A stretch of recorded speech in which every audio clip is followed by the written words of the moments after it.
बारिश उत्तराखंड में भी हो रही है और तेज बारिश का असर चारधाम यात्रा पर भी पड़ रहा है। लेकिन खूबी यह है कि झमाझम बारिश के बावजूद यात्रा लगातार जारी है। चुनौतियों का सामना करते हुए श्रद्धालु बद्रीनाथ धाम जा रहे हैं। चमोली और बद्रीनाथ धाम में मौसम का रुख बदला हुआ है।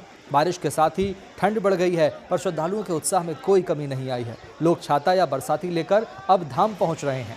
अब तक करीब 4.5 लाख लोगों ने बद्री विशाल के दर्शन किए हैं। बारिश और ठंड के बावजूद सुबह से ही श्रद्धालु भगवान बद्री विशाल के दर्शन के लिए लंबी लंबी कतारों में खड़े दिखाई दे रहे हैं। मौसम विभाग ने पहाड़ों में 1 जून तक येलो अलर्ट जारी कर दिया है। बारिश के दिनों में श्रद्धालुओं को कुछ एहतियात बरतने के लिए भी कहा गया है।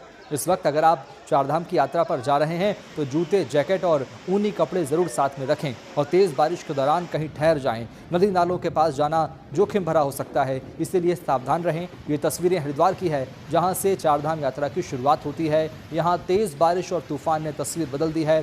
पेड़ उखड़कर सड़कों पर गिर गए। हालांकि प्रशासन अलर्ट है, तुरंत ही साफ सफाई का काम शुरू हो गया। लेकिन ऐसे मौसम में भी यात्रियों को सावधानी बरतनी चाहिए।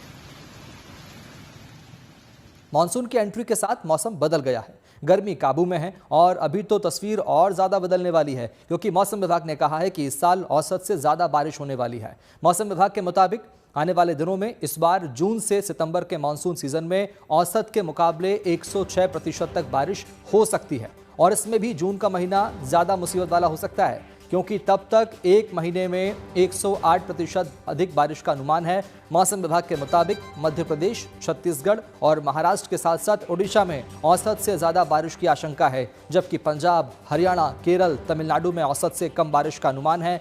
बाकी हिस्सों में सामान्य बारिश हो सकती है, ऐसा मौसम विभाग कह रहा है।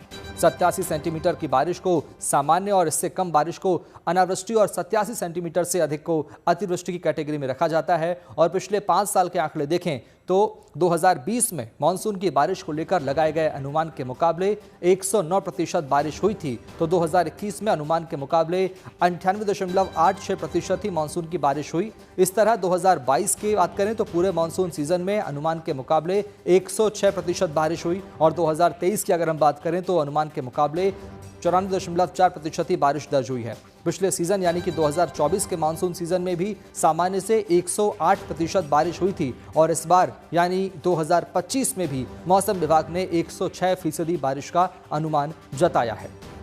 मौसम विभाग के अनुमान के मुताबिक अभी से कुछ राज्यों में नजर आने लगे हैं जहां मानसून ने जबरदस्त तरीके से एंट्री कर ली है। पश्चिम और दक्षिणी भारत में बादल गरज और बरस रहे हैं।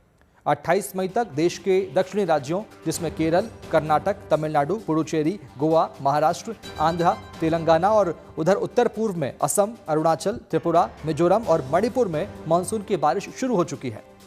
मानसून ने अभी तक 17 राज्यों को कवर कर लिया है। चलिए आपको बताते हैं कि आपके इलाके में बादल कब बरसने वाले हैं। मानसून का सिस्टम लगभग देश के 1/3 हिस्सों में आ चुका है, लेकिन आगे कई सारे इलाकों में मानसून फिर से दस्तक देने वाला है, आगे बढ़ने वाला है।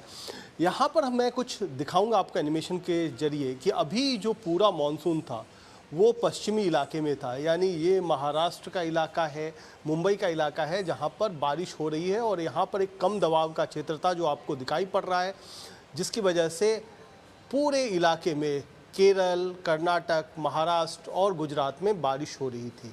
यहाँ पर मानसून आ भी चुका है, लेकिन अब एक नया सिस्टम बन रहा है जो कि बन रहा है बंगाल की खाड़ी में। बंगाल की खाड़ी में एक कम दबाव का क्षेत्र बना हुआ है जो कि आगे बढ़ेगा और उड़ीसा के उत्तरी हिस्से में और बंगाल के दक्षिणी हिस्से में 29, 30 और 31 को ये कम दबाव का क्षेत्र आगे बढ़ेगा और ये पूरब की तरफ से मानसून को आगे ले जाएगा। तो ये एक बड़ा सिस्टम है जो कि कम दबाव का क्षेत्र है, आगे बढ़ करके 29, 30 और 31 को एक डिप्रेशन की शक्ल ले सकता है। आपको हम एक दूसरे मैप पर भी दिखाते हैं कि आखिरकार कहाँ कहाँ किस किस तरीके की वार्निंग दी गई है।